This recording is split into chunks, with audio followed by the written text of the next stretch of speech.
Hello students, आज हम अलग तरीके से पढ़ते हैं थोड़ा सा। देखिए, मैंने आपको क्वेश्चन नंबर 8 में ये रामकृष्णा लिमिटेड पीसी हमने निकाला था इसमें, है ना। क्या था पीसी आपका इसमें परचेस कंसिडरेशन था हमारा 10,50,000, 7% प्रेफरेंशियल शेयर्स और पेमेंट। अब पेमेंट ऑफ 15 पर share in cash and allotment of 7 preferential shares of 100 is fully paid and 5 equity shares of 10 is fully paid for every 4 shares. पूरा एक सेंटेंस है। तो 4 शेयर्स के बदले में प्रेफरेंशियल और इक्विटी, ये 2 पॉइंट पीसी के थे और ये पॉइंट कंप्लीट थे। इसमें कोई कंफ्यूजन नहीं था, कोई बैलेंसिंग फिगर या ऐसा कुछ नहीं था। इसका मतलब यहाँ पेमेंट सिस्टम से आपका पीसी आ सकता है। तो हमारा आया था पेमेंट सिस्टम से 10,50,000। ठीक है। अब मैं इसकी परचेसिंग की बुक्स में भी एंट्री बताता हूँ, एक बार वेंडर की बुक्स में भी, ताकि आपको कंसेप्ट और क्लियर हो जाए। ध्यान से समझना। तो नंबर 1 ये कि आप सबसे पहले तो in the books of Ramakrishna limited आप एंट्री करेंगे in the books of Ramakrishna की बुक्स में फर्स्ट एंट्री क्या होगी? फर्स्ट एंट्री आप सब बहुत बार कर चुके हैं, business purchase account debited to vendor. Vendor कौन है इस क्वेश्चन में? वेंडर है गोविंद लिमिटेड। वेंडर है गोविंद लिमिटेड।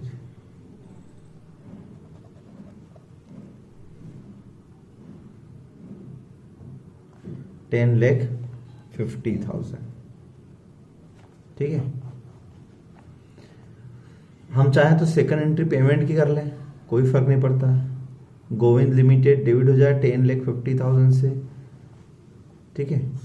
और हमने इनको क्या क्या दिया? तो हमने इनको दिए 7% प्रेफरेंशियल शेयर कैपिटल। हम issuing company always capital word लिखेगी, ये बात ध्यान रखना।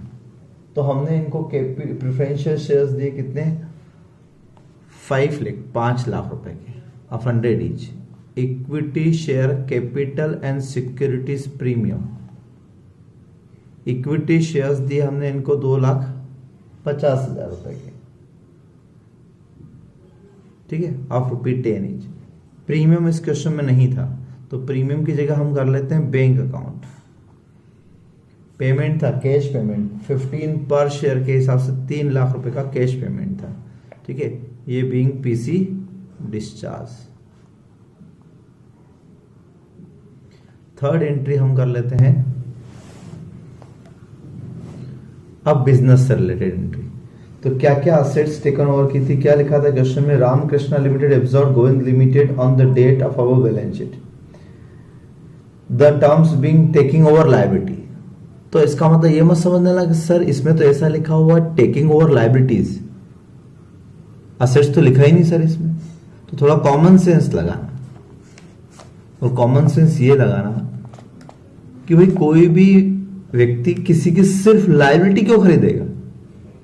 मतलब आप बताओ, आप सामने वाले से बोल रहे हो कि मैं आपके डिवेंचर क्रेडिटर का मैं पेमेंट कर दूंगा और ऊपर से 10,50,000 का पीसी भी ले लो मुझसे। ऐसी मूर्खता कौन करेगा? हाँ, ऐसा हो सकता है सिर्फ असेट खरीदी, liability is not taken over. तो अगर ऐसा लिखा होता है ओनली असेट टेकन ओवर, तो इसका मतलब हम ये समझते कि liability is not taken over. लेकिन सिर्फ लायबिलिटी लिखी है तो इसका मतलब अंडरस्टूड है कि असेट्स तो ली ही होगी।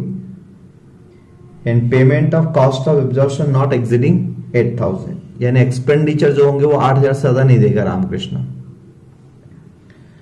ठीक है। तो अब रीपेमेंट में क्या क्या एंट्री दे रखी है?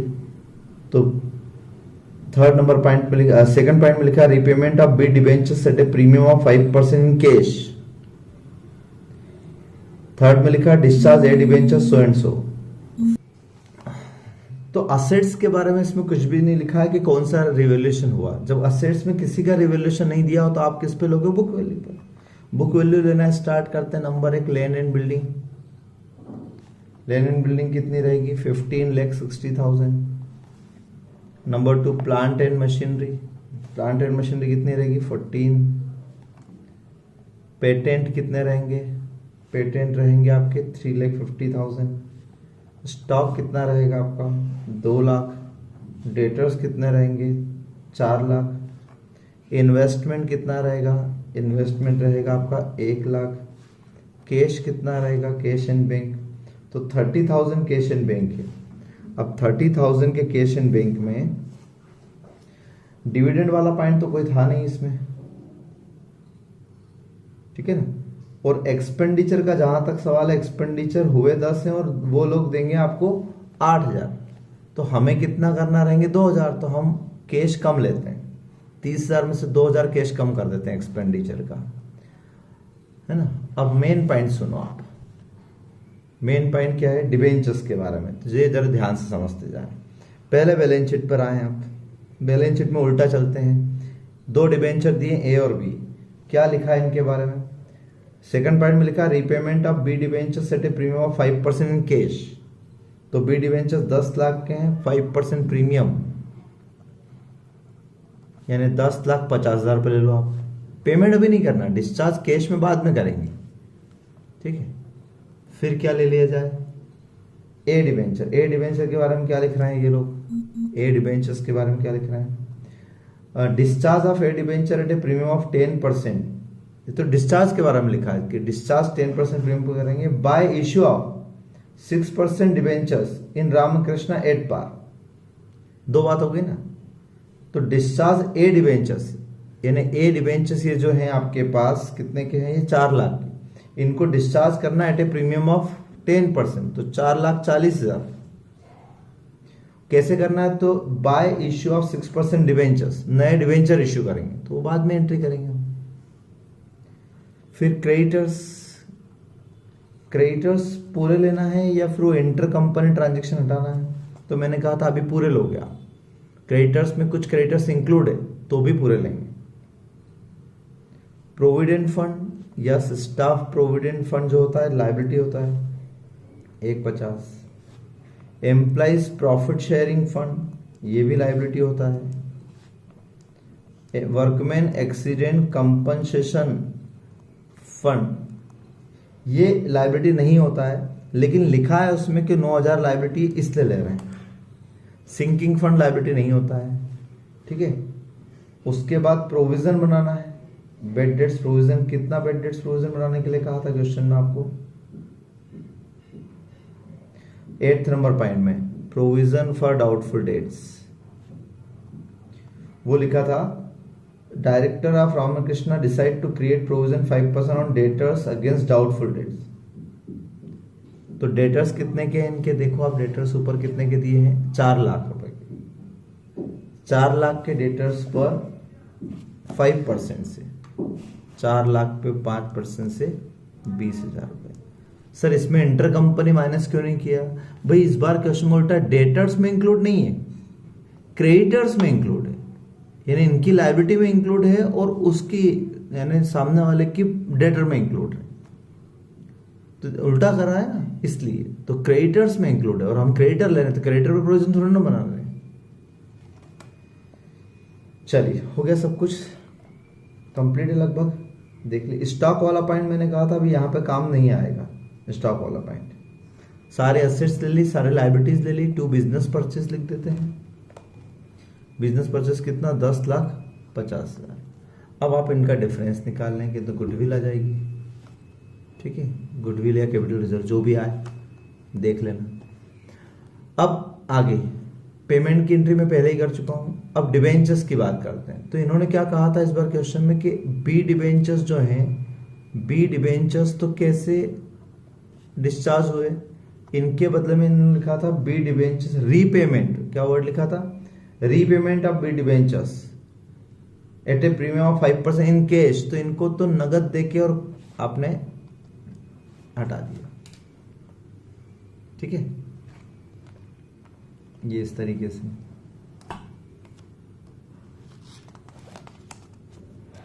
अब ए डिबेंचर्स की बात कर लेते हैं। ए डिबेंचर्स में क्या होगा? ए डिबेंचर्स, तो ए डिबेंचर अकाउंट डेबिटेड। ए डिबेंचर्स हमने पीछे कितने लिए थे? ए डिबेंचर्स हमने लिए थे 4,40,000, 4,40,000 के। इनको क्या दिया आपने बदले में? इनको दिया 6% debentures in Ramakrishna at par. 6% debentures दिए रामकृष्णा एट पार, मतलब 4,40,000 के डिबेंचर्स दे दिए। कोई प्रीमियम नहीं, कोई डिस्काउंट नहीं, ठीक है। चलिए अब एक्सपेंडिचर की बारी। एक्सपेंडिचर को हम कहाँ लिखते हैं? या तो गुडविल में या कैपिटल रिजर्व में। तो जो आपका सेकंड एंट्री में गुडविल आया हो तो गुडविल लिखना, कैपिटल रिजर्व आया तो कैपिटल रिजर्व लिखना, टू बैंक। लेकिन हमने कमिटमेंट किया था हम सिर्फ 8,000 तक के ही एक्सपेंडिचर देंगे, बाकी के वो खुद पे करेंगे। तो हमने 8,000 की एंट्री कर दी। और एक इंटर कंपनी ट्रांजेक्शन, क्या कि creditors of Govind limited include 80,000 due to Ramakrishna. तो गोविंद के क्रेडिटर्स में 80,000 इंक्लूड थे, और गोविंद के क्रेडिटर यानी ये क्रेडिटर 1,40,000, इसमें 80,000 रुपए हमारे इंक्लूड थे। और अब ये क्रेडिटर हमारी बुक्स में आ गए, यानी रामकृष्ण की बुक्स में ही आ गए। तो रामकृष्ण की बुक्स में आ गए तो अब हम इंटर कंपनी हटा देते हैं। तो इंटर कंपनी की तो ऑलवेज एक ही एंट्री होगी, creditor account debited to debtor account. कितने हजार से? 80,000 से। ये कंप्लीट, ठीक है। ये आपका परचेजिंग कंपनी की बुक्स में एंट्री कंप्लीट हुई। अब मुझे खास तौर से सिखाना थी वेंडर कंपनी के बुक्स में एंट्री आपको। तो वेंडर कंपनी के बुक्स में एंट्री लिखते हैं इन द बुक्स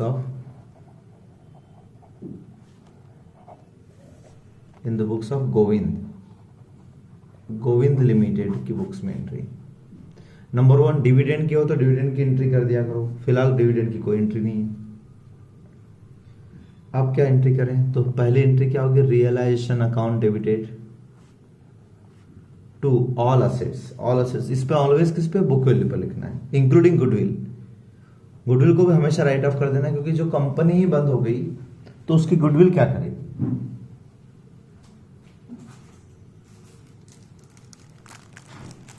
ठीक है।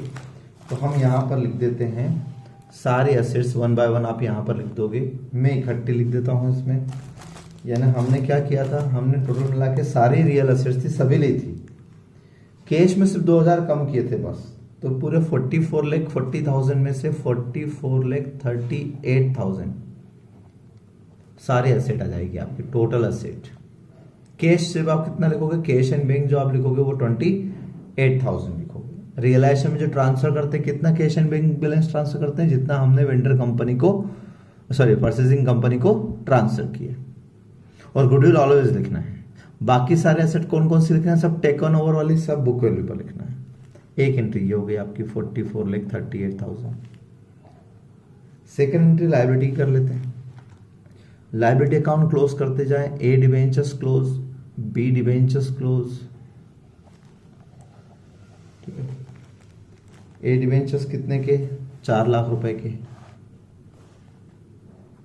बी डिबेंचर्स कितने के? 10 लाख रुपए की। क्रेडिटर्स कितने के? 1,40,000 के। एंटर कंपनी से कोई लेना देना नहीं।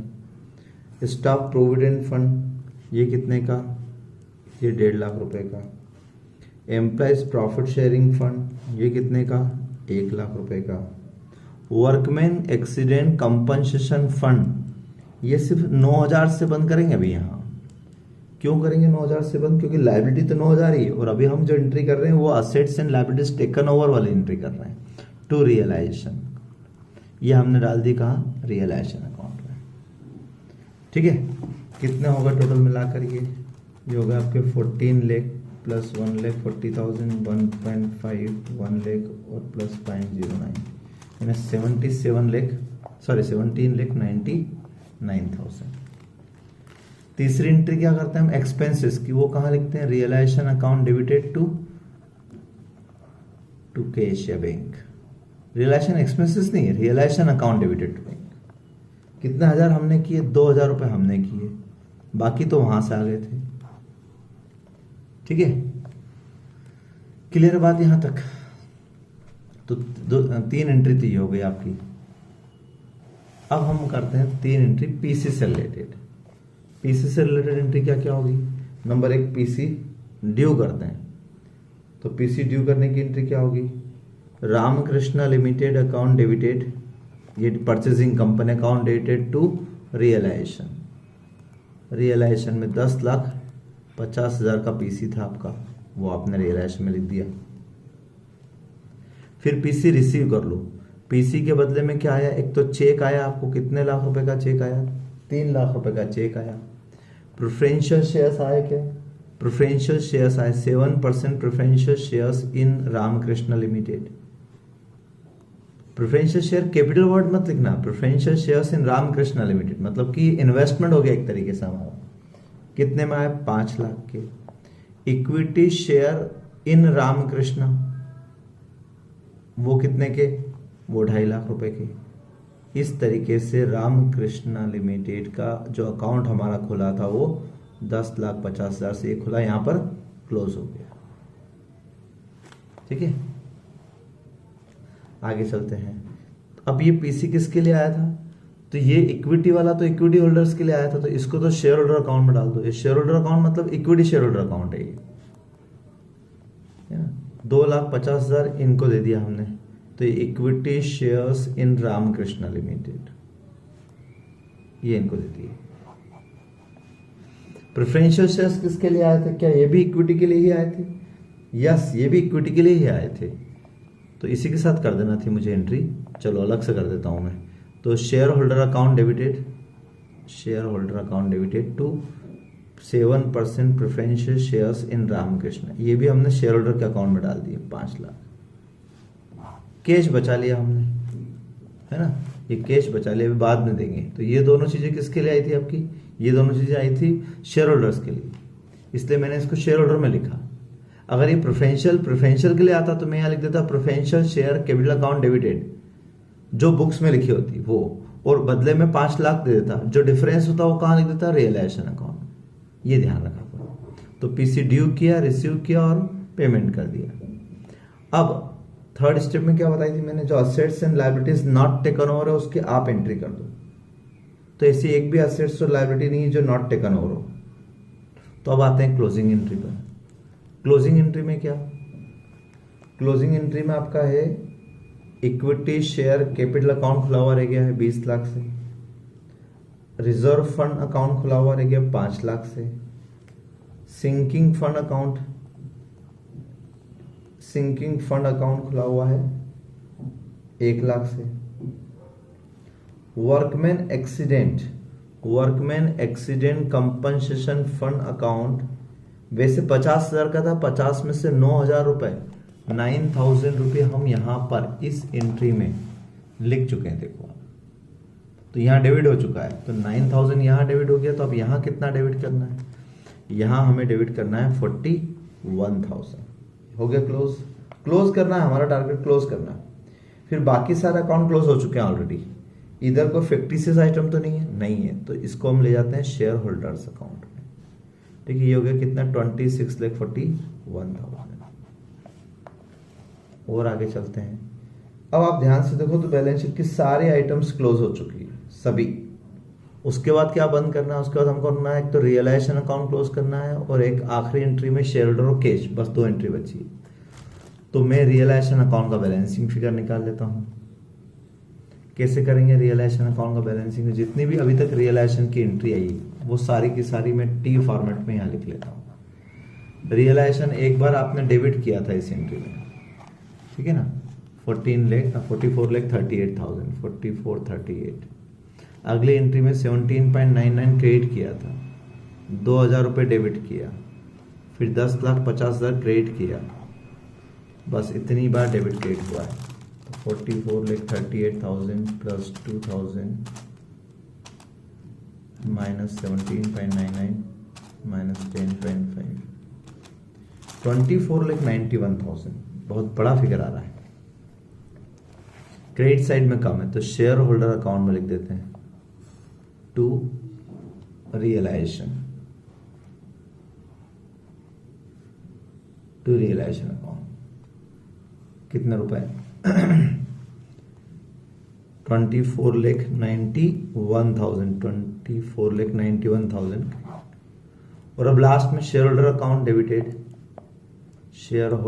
Debited to bank. ये एंट्री मैच हो जाना चाहिए। तो बैंक में बैलेंस कितना बचा देखते हैं।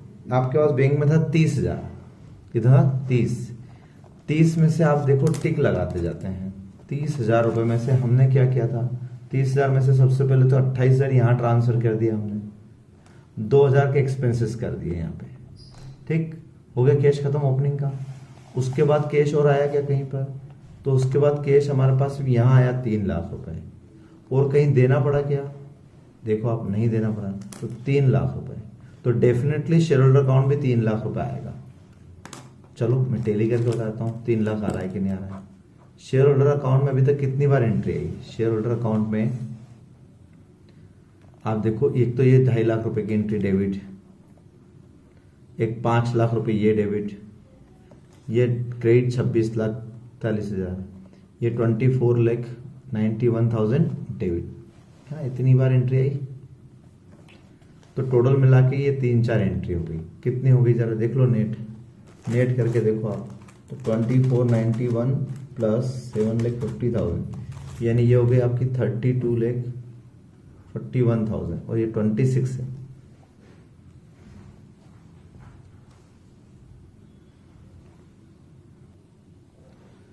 नहीं, रियलाइजेशन का बैलेंस गलत आया, रियलाइजेशन का बैलेंस है 1591 है ना, तो यहां पर भी हो जाएगा 1591,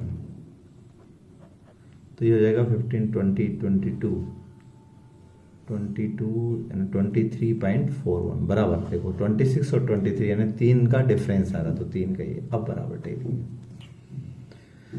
ठीक है। ये है टोटल मिला के एंट्री। एक एंट्री और बची है, स्टॉक वाला पॉइंट। स्टॉक वाला पॉइंट समझ लेते हैं जरा। स्टॉक वाला पॉइंट ऐसे कि आप ध्यान से देखो, परचेजर की बुक्स में आपने ये एंट्री की असेट्स और लायबिलिटी की, यहाँ स्टॉक आपने कितना लिया, पूरे 2 लाख रुपए, जबकि ये बोल रहे हैं कि 7th पॉइंट में स्टॉक ऑफ गोविंद लिमिटेड, यानी ये वाला स्टॉक, ये गोविंद का स्टॉक तो है, stock of Govind includes goods valued 56,000 purchase from Ramakrishna, यानी हमने ही बेचा था इनको, तो इंटरकंपनी ट्रांजेक्शन हुआ ना। उल्टा भी होता तो सेम ट्रीटमेंट करते, उन्होंने हमको बेचा या हमने उनको बेचा, तो हमने उनको बेचा था 56,000 वैल्यू का goods, invoice goods at cost plus 16:2/3%, यानी हमने उनको जो ये 56,000 का गुड्स भेजा था, ये इनवाइस प्राइस, स्वाभाविक बात है, तब तो हमारा अमल कमीशन नहीं हुआ था ना, तो तब तो हम किस प्राइस पे भेजेंगे, हमने प्रॉफिट जोड़ के भेजा होगा, यानी ये 56,000 जो है इसमें इंक्लूड, वो डेफिनेटली इंक्लूडिंग प्रॉफिट ही तो होगा। अब वही स्टॉक जो उनको हमने दिया था वो घूम फिर के हमारे पास ही आ गया वापस, तो इसमें प्रॉफिट एलिमेंट है इसका मतलब, तो इसमें से प्रॉफिट एलिमेंट गलत इंक्लूड है, हटाना पड़ेगा, नहीं हटाया तो ये बैलेंस शीट में 2 लाख चले जाएंगे, जबकि ये 2 लाख तो सेलिंग प्राइस है, तो आपको इस 2 लाख रुपए में स्टॉक रिजर्व हटाना पड़ेगा, जैसा हम डिपार्टमेंट चैप्टर में करते थे और कहीं भी किसी भी चैप्टर में यही करते थे। तो पूरे 2 लाख नहीं हटाना है और पूरे 56,000 भी नहीं हटाना है, उस 56,000 में जो प्रॉफिट एलिमेंट है वो हटाना है। तो प्रॉफिट एलिमेंट कितना, यानी ये जो प्राइस है 56,000, ये 100 प्लस प्रॉफिट है इसमें 16.666% का, तो ये है विथ प्रॉफिट, ये सेलिंग प्राइस है, तो हमने भी नीचे सेलिंग प्राइस बना ली, और हमें क्या हटाना है, सिर्फ प्रॉफिट वाला पोर्शन हटाना है। प्रॉफिट वाला पोर्शन कितना है, 16.666, तो ये आप फिगर निकाल लो कि 56,000 डिवाइडेड बाय 100 एंड 16.66 बहुत सारा लगा देना, तो ये आ जाएगा आपका 8,000 रुपीज, 8,000 रुपए। तो भाई इंटर कंपनी ट्रांजेक्शन में क्या गलत, ये गलती रेक्टिफिकेशन थोड़ी ना है, ये क्या गलत, मैंने कोई गुड्स 100 रुपए का 116 में बेचा तो सामने वाले ने 116 में लिख लिया, क्या गलत। अब वही 116 वाला गुड्स वापस मेरे पास आ रहा है, यानी एक तरीके से रिटर्न, तो मैं अपने गोडाउन में रखूंगा तो 56 का थोड़ी ना बोलूंगा उसको, उसमें 8,000 तो प्रॉफिट के, तो प्रॉफिट एलिमेंट हटाना पड़ेगा, इसको बोलते हैं हम अनरियलाइज्ड प्रॉफिट, इसी को तो बोलते हैं, हर चैप्टर में यही तो आया। तो उसकी एंट्री क्या होगी, किसकी बुक्स में होगी, पहली बात तो परचेजर रामकृष्णा, क्योंकि रामकृष्णा के बुक्स में स्टॉक यहां आ चुका है, ठीक है, इसमें 8,000 इंक्लूड है, तो 8,000 हटाना है, इसमें से हटाना है तो मुझे क्या एंट्री करना पड़ेगी, मुझे स्टॉक को क्रिएट करना पड़ेगा, ये तो तय है, तो 8,000 रुपये क्रेडिट करूंगा। डेबिट क्या करूंगा, तो ये रेवेन्यू नेचर का प्रॉफिट था।